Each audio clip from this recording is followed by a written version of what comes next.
വർഷം 1961. ബെയ്റൂട്ടിലെ യഹൂദ താവളമായ വാഡി അബു ജമീലിലെ സമ്പന്ന വ്യാപാരിയായ യോസഫിന്റെ വീട്. സമയം പാതിരാത്രി, വെളിച്ചമണഞ്ഞ വീടുകൾ, എല്ലാവരും ഉറക്കത്തിലായിരുന്നു. ആ സമയം യോസഫിന്റെ വീടിന്റെ വാതിൽക്കൽ ലബനീസ് പോലീസുകാരുടെ വാഹനം വന്നു നിന്നു. അതിൽ നിന്ന് തിടുക്കത്തിൽ പോലീസുകാർ പുറത്തേക്കിറങ്ങി.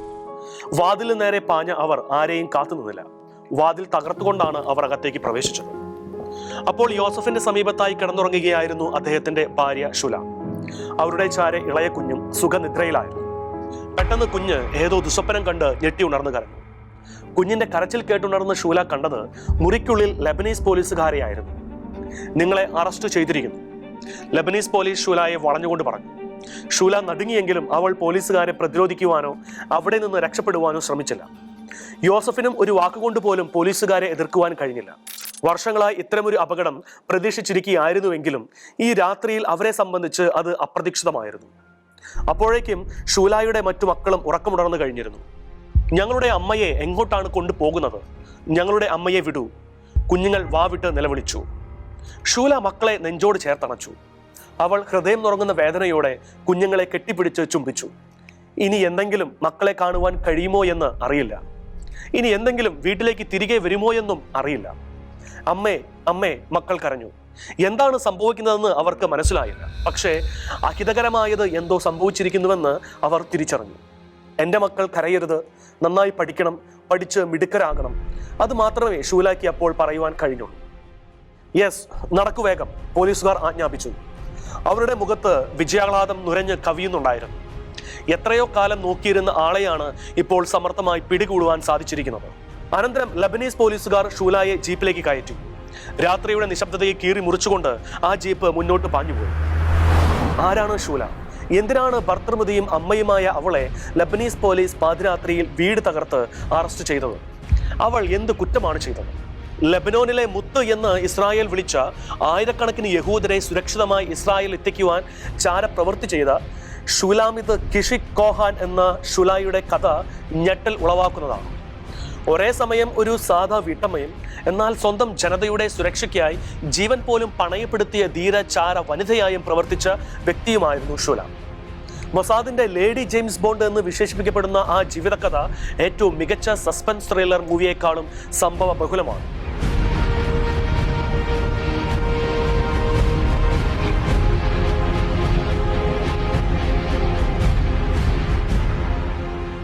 ആയിരത്തി 1917 അർജന്റീനയിലെ ബ്യൂണസ് അയേഴ്സിലായിരുന്നു ഷൂലാമിത്തിന്റെ ജനനം. പിതാവ് ബിസിനസ്സുകാരനായിരുന്നു. ഒരു ഇടത്തരം കുടുംബമായിരുന്നു അവരുടേത്. 1924 കുടുംബം വലിയൊരു സാമ്പത്തിക പ്രതിസന്ധിയെ നേരിട്ടു. ബിസിനസ് പരാജയമായി. ഇതേ തുടർന്ന് ബ്യൂണസ് അയേഴ്സിൽ നിന്ന് അവർക്ക് ജെറുസലേമിലേക്ക് കുടിയേറേണ്ടതായി വന്നു. പിന്നീടുള്ള അവരുടെ ജീവിതം ജെറുസലേമിലായിരുന്നു. കാലം കടന്നുപോയി. സുന്ദരിയായ ഒരു വധുവിനെ തേടി ഇസ്രായേലിലേക്ക് വന്ന ലബനീസ് ജൂത കുടുംബത്തിൽ നിന്നുള്ള തുണി വ്യാപാരിയായ യോസഫ് കൊഹാൻ ഷിക്കിനെ ഷൂലാക്ക് വിവാഹം കഴിക്കേണ്ടി വന്നു. വിവാഹിതയായപ്പോൾ അവൾക്ക് വെറും 16 വയസ്സ് മാത്രമായിരുന്നു പ്രായം. യോസഫിനാകട്ടെ അവളെക്കാൾ ഇരട്ടി പ്രായമുണ്ടായിരുന്നു. അതുകൊണ്ട് തന്നെ അവൾക്ക് ആ വിവാഹം തുടക്കത്തിൽ ഇഷ്ടമായിരുന്നില്ല. പക്ഷേ കുടുംബസ്ഥിതിയും മാതാപിതാക്കളുടെ നിർബന്ധവും ചേർന്നപ്പോൾ ഷൂലായുടെ മുൻപിൽ മറ്റൊരു മാർഗവുമില്ലായിരുന്നു. അങ്ങനെ മനസ്സില്ലാ മനസ്സോടെയായിരുന്നു ഷൂല യോസഫിനെ വിവാഹം ചെയ്തത്.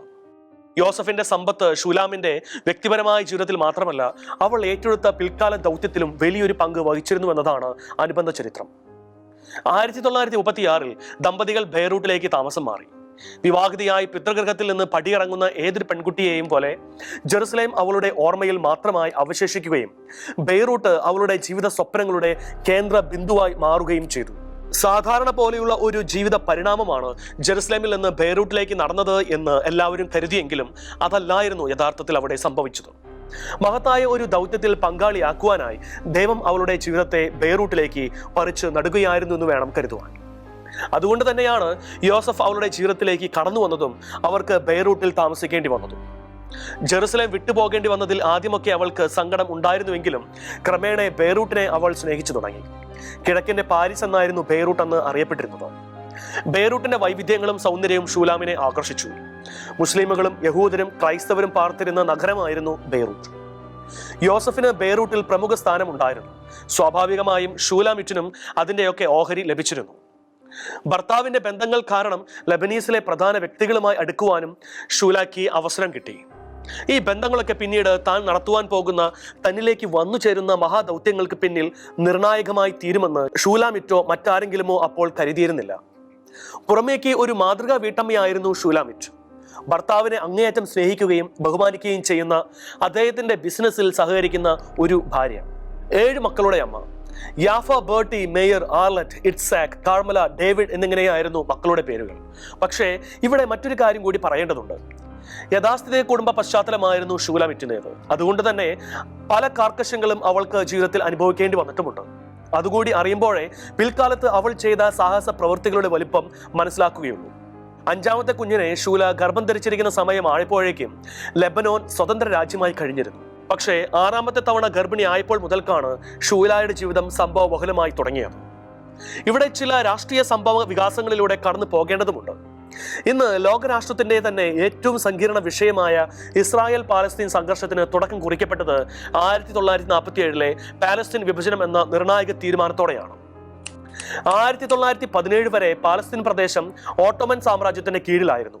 1ാം ലോക മഹായുദ്ധത്തിൽ ഓട്ടോമൻ സാമ്രാജ്യം പരാജയപ്പെട്ടതോടെ ബ്രിട്ടന്റെ അധീനതയിലായി ഈ പ്രദേശം.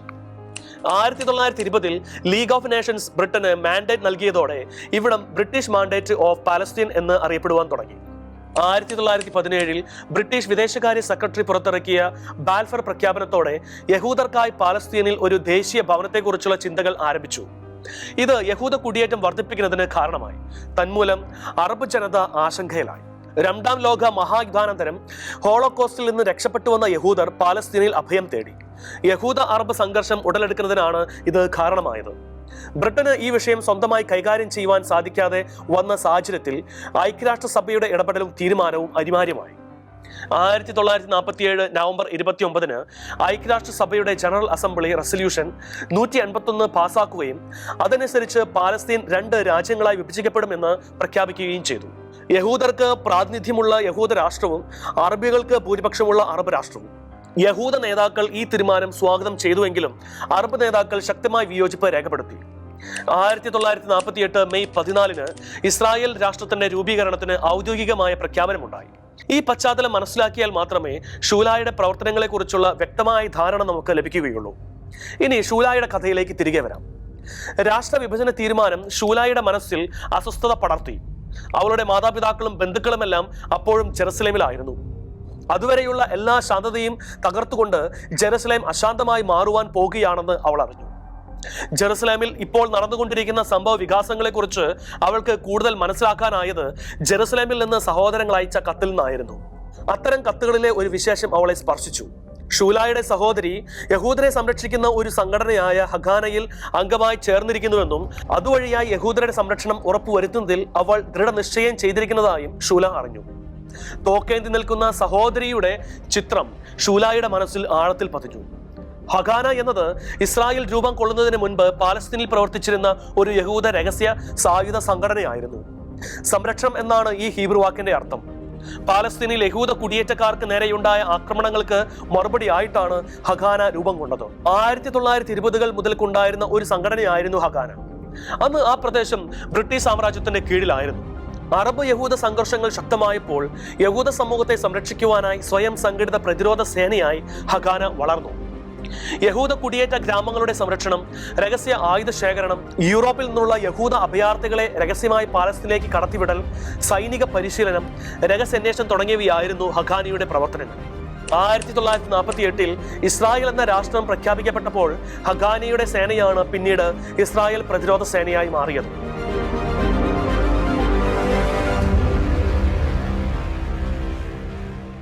താൻ സുരക്ഷിതയാണെങ്കിലും തന്റെ കുടുംബവും നിരവധി യഹൂദരും തെല്ലും സുരക്ഷിതരല്ലെന്ന സത്യം ഷൂല തിരിച്ചറിഞ്ഞു. താൻ ഇപ്പോൾ അനുഭവിക്കുന്ന സുരക്ഷിത ബോധത്തിൽ അവൾക്ക് കഠിനമായ ആത്മനിന്ദ അനുഭവപ്പെട്ടു.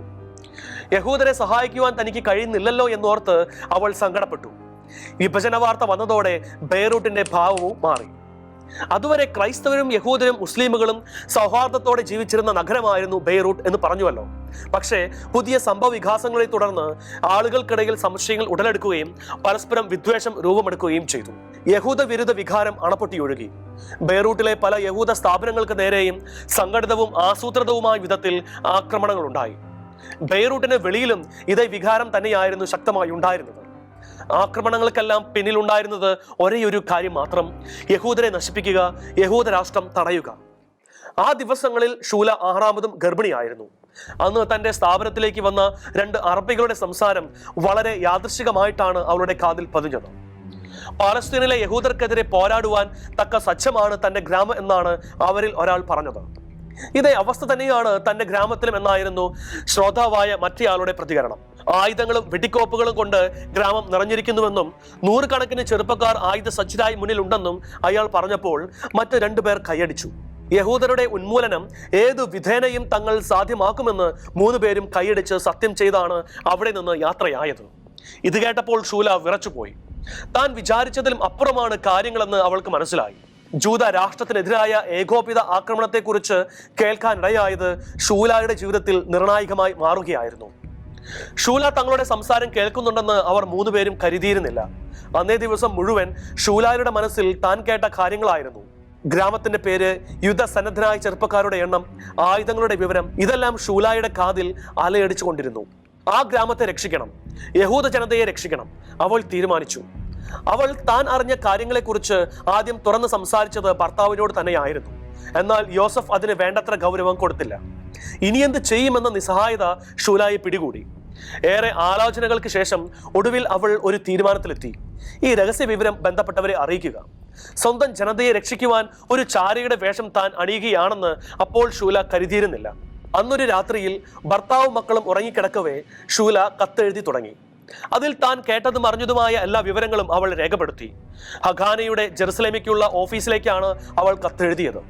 വിവരങ്ങൾ അറിയിച്ചിരുന്നതിന് ശേഷം അവൾ കൃത്യമായി തന്റെ പേരും മേൽവിലാസവും രേഖപ്പെടുത്തുകയും ചെയ്തിരുന്നു. കത്തിന്റെ ആധികാരികതയ്ക്ക് വേണ്ടിയും വിശ്വാസതയ്ക്ക് വേണ്ടിയുമായിരുന്നു അത്. പേരും ഊരുമില്ലാതെ വരുന്ന കത്ത് ഊമക്കത്തായി കണ്ട് അതിന്റെ ഉള്ളടക്കം അവഗണിക്കുമോ എന്ന ആശങ്കയായിരുന്നു സ്വന്തം മേൽവിലാസം എഴുതുവാൻ അവളെ പ്രേരിപ്പിച്ചത്. കത്തെഴുതി തീർന്നപ്പോൾ മഹത്തായ എന്തോ കാര്യം ചെയ്തതുപോലെ ചാരിതാർത്ഥ്യം അവളുടെ മനസ്സിലുണ്ടായി. അവൾ കുറെ നാളുകൾക്ക് ശേഷം ശാന്തമായി കിടന്നുറങ്ങി. താൻ ചെയ്യാനുള്ളത് ചെയ്തു, ഇനി ദൈവം പ്രവർത്തിച്ചു കൊള്ളുമെന്ന് അവൾ ആശ്വസിച്ചു. കത്ത് അയച്ചതു മുതൽ ഷൂല കാത്തിരിപ്പ് ആരംഭിച്ചു. തന്റെ കത്തിനെ അധികാരികൾ ഗൗരവത്തോടെ എടുത്തു കാണുമോ എന്നായിരുന്നു അവളുടെ ആശങ്ക. ആഴ്ചകൾ പലത് കടന്നുപോയി. ഒരു തരത്തിലും ആരും താനുമായി ബന്ധപ്പെടാതിരുന്നപ്പോൾ ഷൂലയ്ക്ക് ഒരു കാര്യം വ്യക്തമായി: ആ കത്ത് അവർ അവഗണിച്ചിരിക്കുന്നു. ഭർത്താവ് പറഞ്ഞത് തന്നെയായിരുന്നു ശരിയെന്ന് അവൾക്ക് തോന്നി. ഇതൊക്കെ അധികാരികൾ നോക്കേണ്ട കാര്യമാണ്. ഒരു സാധാ വീട്ടമ്മ ഇക്കാര്യത്തിൽ ഇടപെടേണ്ടതില്ല. പ്രത്യേകമായി ഒന്നും സംഭവിക്കാതെ ആഴ്ചകൾ കടന്നുപോയി. അതൊരു രാത്രിയായിരുന്നു, പാതിരാത്രി എന്ന് പറയാം. എല്ലാവരും ഉറക്കത്തിലായിരുന്നു. അപ്പോൾ ഷൂലയുടെ വീടിന്റെ വാതിൽക്കൽ ഒരു മുട്ട് കേട്ടു. ചങ്കിടിപ്പോടെയാണ് ഷൂല ചെന്ന് വാതിൽ തുറന്നത്. ഇരുട്ടിൽ അവൾ കണ്ടത് അപരിചിതനായ ഒരു വ്യക്തിയെയായിരുന്നു. തന്റെ പേര് വ്യക്തമാക്കിയതിനു ശേഷം അയാൾ പറഞ്ഞത് ജെറുസലേമിൽ നിന്ന് ഷൂലയുടെ ഒരു ബന്ധുവിന്റെ സന്ദേശവുമായിട്ടാണ് താൻ വന്നത് എന്നതായിരുന്നു. എന്നാൽ ആ വാക്കിൽ ഷൂലയ്ക്ക് വിശ്വാസം തോന്നിയില്ല. കാരണം ഒരു സന്ദേശവാഹകന്റെ രൂപമായിരുന്നില്ല, ഒരു അന്വേഷണ ഉദ്യോഗസ്ഥന്റെ രൂപവും ഭാവവുമായിരുന്നു അയാളിൽ അവൾ കണ്ടത്. ഷൂലയുടെ ഊഹം ശരി തന്നെയായിരുന്നു. ഹാഖാനയിലെ ഒരു ഉദ്യോഗസ്ഥനായിരുന്നു ആഗതൻ. ഷൂലയുടെ കത്ത് കിട്ടിയതിന് ശേഷം അവളെക്കുറിച്ച് അന്വേഷിച്ചറിയുവാനും അവളുടെ ഉദ്ദേശശുദ്ധി മനസ്സിലാക്കുവാനുമായി നിയോഗിക്കപ്പെട്ട വ്യക്തി. അദ്ദേഹം ഒരൊറ്റ ചോദ്യമേ ചോദിച്ചുള്ളൂ: വരാനിരിക്കുന്ന യഹൂദ രാജ്യത്തിനു വേണ്ടി, പാലസ്തീനിലെ യഹൂദ ജനതയ്ക്ക് വേണ്ടി പ്രവർത്തിക്കുവാൻ നിങ്ങൾ ഒരുക്കമാണോ? ഷൂലയ്ക്ക് 2ാമതൊരു വട്ടം പോലും ചിന്തിക്കേണ്ടതായി വന്നില്ല. അവൾ യോസഫിനോട് പോലും ആലോചന നടത്തിയുമില്ല. അപ്പോൾ തന്നെ അവൾ മറുപടി നൽകി: യെസ്. ഷൂലയുടെ ആ യെസ്സിലൂടെ ഒരു ചരിത്രം പിറക്കുകയായിരുന്നു. ഇസ്രായേൽ സ്ഥാപനത്തിന്റെ രൂപീകരണത്തിന് മുൻപ് തന്നെ ഇസ്രായേലിന്റെ ഒരു ചാരയായി ഷൂലയുടെ ജീവിതം അവിടെ മുതൽ മാറുകയായിരുന്നു. എവിടെ നിന്നെങ്കിലും ഇസ്രായേലിനെ സംബന്ധിച്ച് അപകടകരമായ വിവരങ്ങൾ മനസ്സിലാക്കുകയും അത് തടയുവാൻ വിവരങ്ങൾ അറിയിക്കുകയും പോലെയുള്ള താരതമ്യേന എളുപ്പമായ കാര്യങ്ങളായിരുന്നില്ല ആ ഉദ്യോഗസ്ഥൻ അന്ന് ഷൂലയെ ആദ്യം തന്നെ ഏൽപ്പിച്ചത് എന്നതാണ് അതിശയകരം. കാരണം അവർ അത്രമാത്രം ഷൂലയിൽ വിശ്വസിക്കുകയും അവളുടെ ധൈര്യത്തിൽ ആത്മവിശ്വാസം പ്രകടമാക്കുകയും ചെയ്തിരുന്നു. ബ്രിട്ടീഷുകാർ പാലസ്തീൻ വിടുന്നതിന് തൊട്ടു മുൻപ് യഹൂദ ജനതയ്ക്ക് അത്യധികം വേണ്ടപ്പെട്ട ഒരു വ്യക്തിയെ അവിടം വിട്ടുപോകുവാൻ സഹായിക്കുന്നതായിരുന്നു ഷൂലയ്ക്ക് ലഭിച്ച ആദ്യ ടാസ്ക്. റൊമേനിയയിലേക്കുള്ള ഒരു കപ്പലിലായിരുന്നു അദ്ദേഹത്തെ തടങ്ങളിൽ പാർപ്പിച്ചിരുന്നത്. അയാളെ അവിടെ നിന്ന് മോചിപ്പിക്കേണ്ട ഉത്തരവാദിത്വമാണ് ഷൂല ഏറ്റെടുത്തത്. അന്ന് ആ ഉദ്യോഗസ്ഥനോട് തന്റെ സന്നദ്ധത പ്രകടിപ്പിക്കുമ്പോൾ അതെങ്ങനെയാണ് സാധിച്ചെടുക്കുക എന്ന കാര്യത്തിൽ അവൾക്ക് സംശയം ഉണ്ടായിരുന്നിരിക്കണം. എന്തായാലും അവൾ ധീരമായി അതിനോട് പ്രത്യുത്തരിച്ചു: താൻ അദ്ദേഹത്തെ രക്ഷിച്ചിരിക്കും. ഗർഭിണിയായ 5 മക്കളുടെ അമ്മയായ, ഭാര്യയായ, വീട്ടമ്മയായ ഒരു സ്ത്രീയുടെ വാക്കാണ് അതെന്ന് ആ ഉദ്യോഗസ്ഥന് തോന്നിയില്ല. തങ്ങളുടെ ദൗത്യത്തിൽ സഹകരിക്കുവാൻ, പുരുഷന്മാർക്കൊപ്പം നിൽക്കുവാൻ കരുത്തുള്ള ഒരു സ്ത്രീയെയാണ് ഷൂല എന്ന് ഒറ്റനോട്ടത്തിൽ തന്നെ അദ്ദേഹത്തിന് മനസ്സിലായിരുന്നു. എല്ലാവിധ വിജയങ്ങളും ആശംസിച്ചുകൊണ്ടാണ് അവരുടെ ആദ്യ കൂടിക്കാഴ്ച അന്ന് അവസാനിച്ചത്. അന്വേഷണ ഉദ്യോഗസ്ഥൻ പോയി കഴിഞ്ഞപ്പോഴാണ് താൻ നടത്തുവാൻ പോകുന്ന ഓപ്പറേഷനെ കുറിച്ച് ഷൂല ആഴത്തിൽ ചിന്തിച്ചത്. ഒടുവിൽ തന്റെ ലക്ഷ്യം അവൾ സാധിച്ചെടുക്കുക തന്നെ ചെയ്തു. എങ്ങനെയെന്നല്ലേ? തുറമുഖത്തിലെ ഉദ്യോഗസ്ഥരും കാവൽക്കാരും മുതൽ കൊള്ളക്കാരുടെ വരെ സഹായത്തോടെ അവർക്ക് ആവശ്യത്തിലും അധികം പണം നൽകിക്കൊണ്ട് 800 ലൈബനീസ് പൗണ്ടായിരുന്നു ഇതിനു വേണ്ടി അവൾ ചെലവഴിച്ചത്. അതാവട്ടെ അവളുടെ ഭർത്താവിന്റെ പണമായിരുന്നു. ഭർത്താവ് തന്നെയാണ് അതിനു വേണ്ട പണം അവൾക്ക് നൽകിയതും. ആദ്യം അവളെ പിന്തിരിപ്പിക്കുവാൻ ശ്രമിച്ചുവെങ്കിലും പിന്നീട് ഭാര്യയ്ക്ക് വേണ്ടതായ എല്ലാ പിന്തുണയും നൽകി യോസഫ് അവളെ പ്രോത്സാഹിപ്പിച്ചിരുന്നു. ബെയ്റൂട്ടിലെത്തിയ കപ്പലിൽ നിന്ന് ഇരു ചെവി അറിയാതെ എന്നോണം ആ യഹൂദനെ പുറത്തെത്തിക്കുകയും പോലീസിന്റെയോ അധികാരികളുടെയോ കണ്ണിൽ പെടാതെ അദ്ദേഹത്തെ സുരക്ഷിതനായി പാലസ്തീനയിൽ എത്തിക്കുകയും ചെയ്തു. ആദ്യ ഓപ്പറേഷന്റെ വിജയം ഷൂലായെ സംബന്ധിച്ചിടത്തോളം നല്ല തോതിൽ ആത്മവിശ്വാസം നൽകി. സാധാരണക്കാരിയായി വീട്ടമ്മയായിരുന്നു കൊണ്ട് തന്നെ വലിയ കാര്യങ്ങൾ ചെയ്യുവാൻ തനിക്ക് സാധിക്കുമെന്ന് ഷൂല മനസ്സിലാക്കി. തുടർന്നുള്ള 14 വർഷക്കാലം ഷൂല രഹസ്യ പ്രവർത്തനങ്ങൾ നടത്തി ഇസ്രായേലിന് ഉയർന്ന തലത്തിലുള്ള രാഷ്ട്രീയ സൈനിക വിവരങ്ങൾ നൽകിക്കൊണ്ടിരുന്നു. ഷൂല പലതരത്തിലും യഹൂദ സമൂഹത്തിന് വിലപ്പെട്ട സംഭാവനകൾ നൽകിക്കൊണ്ടിരിക്കുന്ന വ്യക്തിയാണെങ്കിലും അവളെ ഇസ്രായേൽ ഉദ്യോഗസ്ഥർ അതുവരെ നേരിൽ കണ്ടിട്ടുണ്ടായിരുന്നില്ല.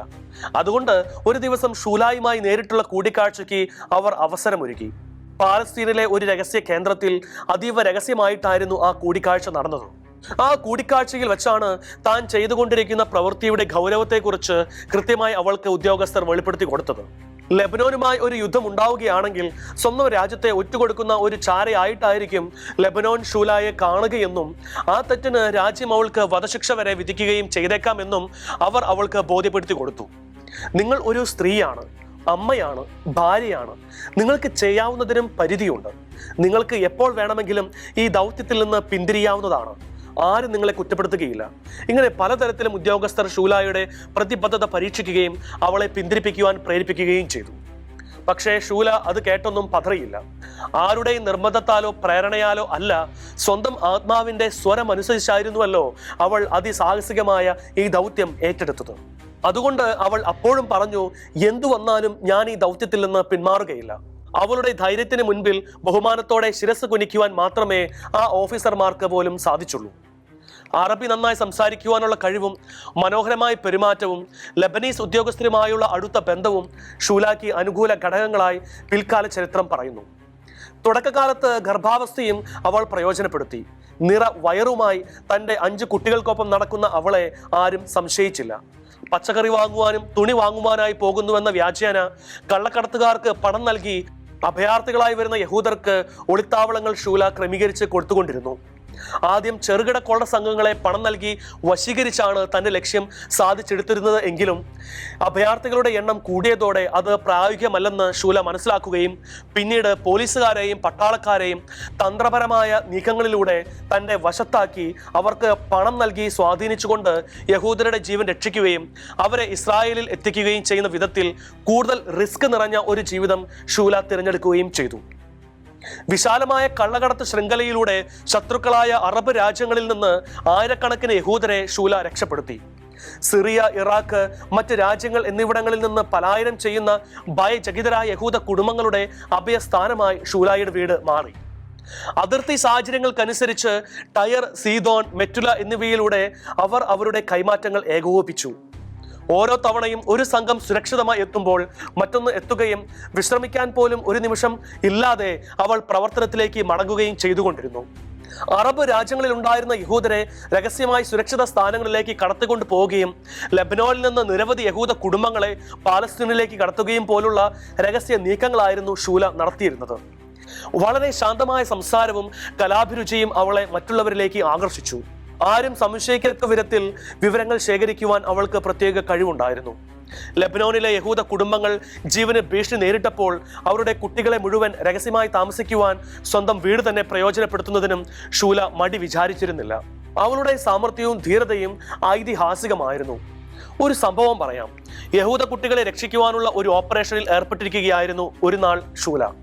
പക്ഷേ റഷ്യൻ അറബ് ഏജന്റുമാർ ആ പ്രദേശം നിരീക്ഷിക്കുന്നുണ്ടെന്ന് ശ്രദ്ധിച്ചപ്പോൾ ഷൂലയ്ക്ക് മനസ്സിലായി, അവരുടെ കയ്യിൽ അകപ്പെട്ടാൽ ഓപ്പറേഷൻ പാളിയത് തന്നെ. ഡസൻ കണക്കിന് യഹൂദരുടെ ജീവൻ അപകടത്തിലാവുകയും ചെയ്യും. എന്താണ് ചെയ്യേണ്ടതെന്ന് അവൾക്ക് ഒരു നിമിഷം എത്തും പിടിയും കിട്ടിയില്ല. പെട്ടെന്ന് അവൾ അടുത്തുള്ള ഒരു കടയിലേക്ക് ഓടിക്കയറി. അവിടെയുള്ള മുഴുവൻ മെഴുകുതിരികളും വാങ്ങി. അവളത് വേഗം കുട്ടികൾക്ക് കൈമാറി. തുടർന്ന് അവർ പരമ്പരാഗത ഗാനങ്ങൾ ആലപിക്കുകയും മെഴുകുതിരികൾ ഉയർത്തുകയും ചെയ്തു. പരേഡ് പോലെ കുട്ടികളെയും കൊണ്ട് അവൾ തെരുവിലേക്ക് പോയി. ഒരു അവധിക്കാല ആഘോഷമായിരിക്കാം അതെന്ന് വിചാരിച്ച് ഏജന്റുമാർ ചോദ്യം ചെയ്യുവാനോ സംശയിക്കുവാനോ നിന്നില്ല. അവർ പോയ തക്കത്തിന് അവൾ കുട്ടികളെ കാത്തിരിക്കുന്ന ബസ്സുകളിൽ കയറ്റി സുരക്ഷിതമായി ഇസ്രായേലിലേക്ക് കടത്തി. ഇങ്ങനെ എത്രയെത്ര സംഭവങ്ങൾ. ഇത്തരത്തിലുള്ള പ്രായോഗിക ചിന്തയും സമീപനങ്ങളും ഷൂലായെ വ്യത്യസ്തയാക്കുകയായിരുന്നു. തന്റെ ജീവിതം എപ്പോഴും അപകടം നിറഞ്ഞതാണെന്ന് ഷൂലാക്ക് അറിയാമായിരുന്നു. എത്ര കണ്ട് ഒളിച്ചു പിടിക്കുവാൻ ശ്രമിച്ചാലും ഒരു നാൾ താൻ പിടികൂടപ്പെടും എന്ന് തന്നെ അവൾ ഉള്ളിൽ ഭയപ്പെടുന്നുണ്ടായിരുന്നു. മുതിർന്ന മക്കളുടെ സുരക്ഷയോർത്ത് അവൾ ഏറെ ആശങ്കാകുലയായിരുന്നു.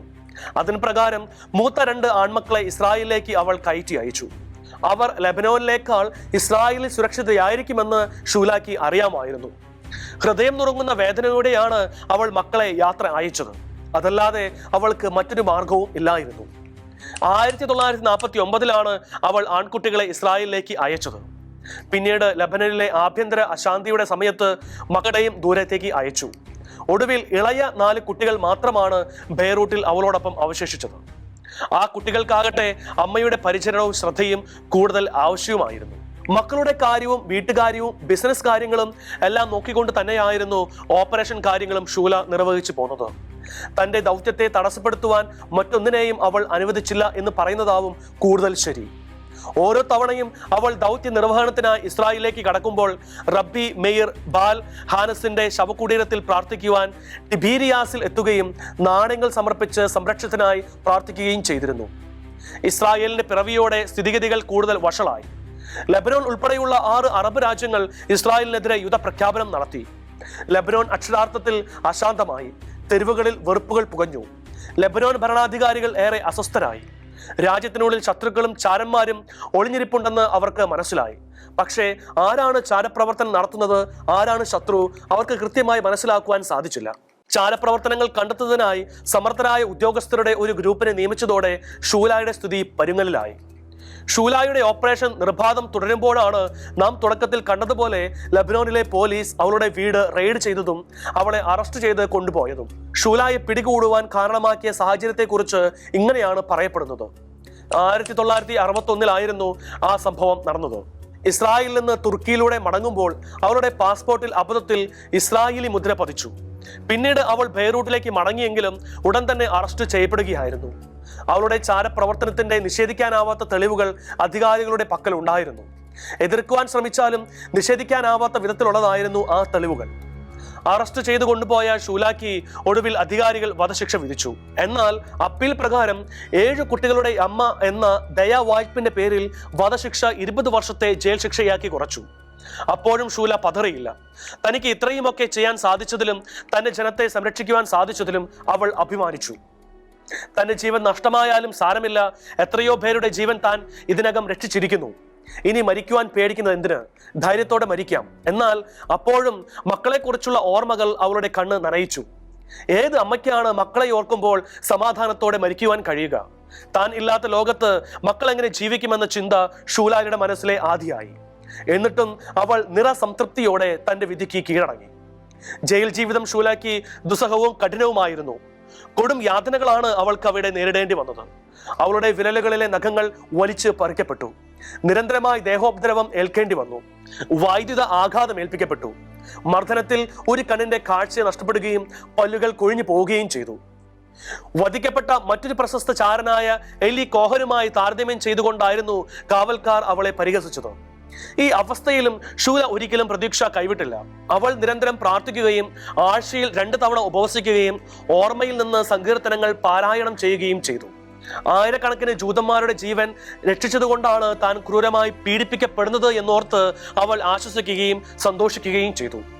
20 വർഷങ്ങൾ കണ്ണടച്ച് തുറക്കുന്ന വേഗത്തിൽ കടന്നു പോകുമെന്നും മക്കളുമായി താൻ വീണ്ടും ഒന്നിക്കുമെന്നും ഷൂല സ്വപ്നം കണ്ടു. അവളുടെ പ്രതീക്ഷകളും സ്വപ്നങ്ങളും പ്രാർത്ഥനകളും വിഫലമായില്ല. അത്ഭുതകരമായിട്ടാണ് അവളുടെ ജീവിതത്തിൽ ദൈവത്തിന്റെ ഇടപെടൽ ഉണ്ടായത്. ലെബനോനും ഇസ്രായേലും തമ്മിൽ നടന്ന യുദ്ധത്തിൽ അന്തിമ വിജയം ഇസ്രായേലിനായിരുന്നു. ഈ സന്ദർഭത്തിൽ ഇസ്രായേൽ ഒരു യുദ്ധ നിബന്ധന വെച്ചു. ലെബനോനിലെ ജയിലിൽ കഴിയുന്ന യഹൂദ നേതാക്കന്മാരെ മോചിപ്പിച്ചാൽ ലെബനോനിലെ നേതാക്കന്മാരെ തങ്ങളും മോചിപ്പിക്കും. ഇസ്രായേൽ നൽകിയ തങ്ങൾക്ക് ആവശ്യക്കാരായ നേതാക്കന്മാരുടെ ലിസ്റ്റിൽ ഷൂലായും ഉണ്ടായിരുന്നു. 6 ദിവസം നീണ്ടുനിന്ന ആ യുദ്ധം 1967 നടന്നത്. പെട്ടെന്നുള്ളതും നാടകീയവുമായ തടവുകാരുടെ കൈമാറ്റത്തിൽ ഷൂലായും ജയിൽ മോചിതയായി. അവളെയും കുടുംബത്തെയും സൈപ്രസ് വഴി ഇസ്രായേലിലേക്ക് എയർലിഫ്റ്റ് ചെയ്തു. ഒടുവിൽ അവൾ സ്വതന്ത്രയായി. പ്രിയപ്പെട്ടവരെ ഞെട്ടിക്കുന്നതായിരുന്നു അവളുടെ രൂപം. ജയിൽവാസം അത്രയധികം അവളെ മാറ്റിമറച്ചിരുന്നു. ശരീരം തകർന്നെങ്കിലും അവളുടെ മനസ്സ് ശക്തമായിരുന്നു. തന്റെ ജീവിതകാലം മുഴുവൻ അവർ നിശബ്ദമായി ജീവിച്ചു. സന്നദ്ധ പ്രവർത്തനം നടത്തി, സംസാരിക്കുകയും തലമുറകളെ പ്രചോദിപ്പിക്കുകയും ചെയ്തു. അവൾ ഒരിക്കലും പ്രശസ്തി തേടിയിട്ടില്ലെങ്കിലും അവളുടെ ധീരതയും വിനയവും അവൾക്ക് രാജ്യത്തിന്റെ അഗാധമായ ബഹുമാനം നേടിക്കൊടുത്തു. 2017 100-ാം വയസ്സിലാണ് ഷൂലാമിറ്റ് അന്തരിച്ചത്. ജെറുസലേമിലെ അദസ്ക മെഡിക്കൽ സെന്ററിൽ വെച്ചായിരുന്നു അന്ത്യം. ഇസ്രായേലിന് ഒരിക്കലും വിസ്മരിക്കുവാൻ കഴിയാത്ത നാമമാണ് ഷൂലായുടേത്. സ്വന്തം ജീവൻ പോലും പണയം വെച്ച് എത്രയെത്ര രഹസ്യ വിവരങ്ങളാണ് അവൾ മൊസാദിന് കൈമാറിയത്. വെറുതെയല്ല മൊസാദിലെ ലേഡി ജെയിംസ് ബോണ്ട് എന്ന വിശേഷണം ഷൂലാക്ക് ലഭിച്ചത്. 1946 മുതൽ 1961 വരെ ഇസ്രായേലിലെ രഹസ്യാന്വേഷണ ഏജൻസിയായ മൊസാദിന് വിലപ്പെട്ട രഹസ്യാന്വേഷണ വിവരങ്ങൾ നൽകിയിട്ടുണ്ടെന്നാണ് പൊതുധാരണ. വിവരശേഖരണത്തിനായി ഒരു ചാര ശൃംഖല തന്നെ അവൾ വികസിപ്പിച്ചെടുത്തിട്ടുണ്ടായിരുന്നു. അവരുടെ മിക്ക വിവരങ്ങളും ലെബനോനുമായി ബന്ധപ്പെട്ടതായിരുന്നു. പക്ഷേ ചിലത് മറ്റു രാജ്യങ്ങളിൽ നിന്നായിരുന്നു. പ്രത്യേകിച്ച് സിറിയയിൽ നിന്നാണ് വന്നത്. അവർ രഹസ്യാന്വേഷണ വിവരങ്ങൾ മാത്രമല്ല, അറബ് രാജ്യങ്ങളിൽ നിന്ന് ജൂതന്മാരെയും ഇസ്രായേലിലേക്ക് കടത്തി. 2001 ലോസ് ആഞ്ചൽസിൽ നടന്ന ഒരു ചടങ്ങിൽ ഷൂലാക്ക് സൈമൺ വീസന്തൽ സെന്ററിന്റെ മെഡൽ ഓഫ് വാലർ ലഭിച്ചു. 2007 ഇസ്രായേൽ സ്വാതന്ത്ര്യ ദിനാഘോഷത്തിൽ ദീപം തെളിയിക്കുവാനും ഷൂലാക്ക് അവസരം ലഭിച്ചു. 2000 തന്റെ അനുഭവങ്ങളെക്കുറിച്ച് ഷൂലാമിറ്റിന്റെ ഗാനം the story of the Zionist പുസ്തകം അവൾ പ്രസിദ്ധീകരിച്ചു. ബെയ്റൂട്ടിന്റെ ഹൃദയഭാഗത്ത് ഒരു വീട്ടമ്മയുടെയും 7 കുട്ടികളുടെയും അമ്മയായും ശാന്തമായ ജീവിതം നയിച്ചുകൊണ്ട് ഇസ്രായേലിലെ ഏറ്റവും ധീരയായ ചാരപ്രവർത്തകരിൽ ഒരാളായി ഷൂല പ്രവർത്തിച്ചു എന്നത് വിസ്മയത്തോടെ മാത്രമേ നമുക്ക് ഓർമ്മിക്കാനാവൂ. ഒരു തരത്തിൽ ഇരട്ട ജീവിതമായിരുന്നു അവളുടെ. ദേശസ്നേഹവും സമുദായ സ്നേഹവും ചേർന്ന് അതിശയകരമായ ധൈര്യമാണ് അവളെ അതിന് പ്രേരിപ്പിച്ചത്. ആയിരക്കണക്കിന് യഹൂദരുടെ ജീവൻ രക്ഷിക്കുകയും യഹൂദ ചരിത്രത്തിന്റെ ഗതിയെ തന്നെ രൂപപ്പെടുത്തുകയും ചെയ്തപ്പോഴും പലപ്പോഴും സാധാരണ കാഴ്ചയിൽ അവൾ മറഞ്ഞിരിക്കുകയായിരുന്നു. ഒരു മുത്തുപോലെ, മുത്ത് എന്ന പേര് കിട്ടിയത് പോലും ഷൂലായുടെ വ്യക്തിത്വത്തിന്റെ പ്രത്യേകതകളെ അടിസ്ഥാനമാക്കിയായിരുന്നു. മുത്ത് പുറമെ മൃദുവും പ്രകാശമുള്ളതുമായി കാണപ്പെടുമ്പോഴും അത് മുത്തായി പരിണമിക്കുന്നത് നിരവധിയായ പരിണാമ ഘട്ടങ്ങളിലൂടെയാണ്. വേദനാജനകമായ പല അനുഭവങ്ങളിലൂടെയും അതിന് കടന്നു പോകേണ്ടതായി വരും. ഷൂലായുടെ ജീവിതവും ഇതിന് സമാനമായിരുന്നു. പുറമേക്ക് ശാന്തവും സുന്ദരവുമായി കാണപ്പെടുമ്പോഴും അവളുടെ ഉള്ളിലെ വേദന ആരും അറിഞ്ഞിരുന്നില്ല. ഭർത്താവിനെയും മക്കളെയും പോലും ബലിയാടുകളാക്കാനുള്ള എല്ലാവിധ സാഹചര്യങ്ങളും ഉണ്ടായിരുന്നിട്ടും, സ്വന്തം ജീവൻ തന്നെയും ബലി കഴിക്കപ്പെടാനുള്ള സാധ്യത ഉണ്ടായിരുന്നിട്ടും അതെല്ലാം തൃണവൽക്കരിച്ച് യഹൂദ ജനതയുടെ ജീവസംരക്ഷണാർത്ഥം ഇറങ്ങിപ്പുറപ്പെട്ട ഷൂലായുടെ ജീവിതത്തിന്റെ ആന്തരികാർത്ഥം മനസ്സിലാക്കി തന്നെയാണ് മുത്ത് എന്ന് ഷൂല വിശേഷിക്കപ്പെട്ടത്. അതെ, ഇസ്രായേൽ ജനത തങ്ങളുടെ സ്വന്തം മുത്തായി ഷൂലാമിറ്റ് കിഷിക് കോഹനെ എക്കാലവും ഓർമ്മിക്കുക തന്നെ ചെയ്യും.